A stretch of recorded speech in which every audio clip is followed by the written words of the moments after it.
আমরা সবাই জানি যে 14 এপ্রিল আমাদের সংবিধান প্রণেতা বাবা সাহেব আম্বেদকরজির জন্মদিন।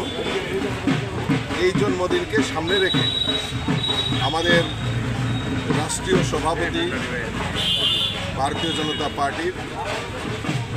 আমাদের জেপি নাড্ডাজি এবং পুরো ন্যাশনাল টিম সিদ্ধান্ত নিয়েছেন আমাদের এই সংবিধান প্রণেতা বাবা সাহেব আম্বেদকরের জন্মদিন, এই জন্মদিনটাকে 14 এপ্রিল থেকে 25 এপ্রিল পর্যন্ত বিভিন্ন কর্মসূচির মাধ্যমে সমাজের প্রত্যেকটা বর্গের কাছে আমাদের এই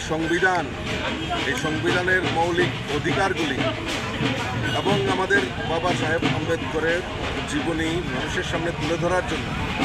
আজকে থেকে তার কর্মসূচির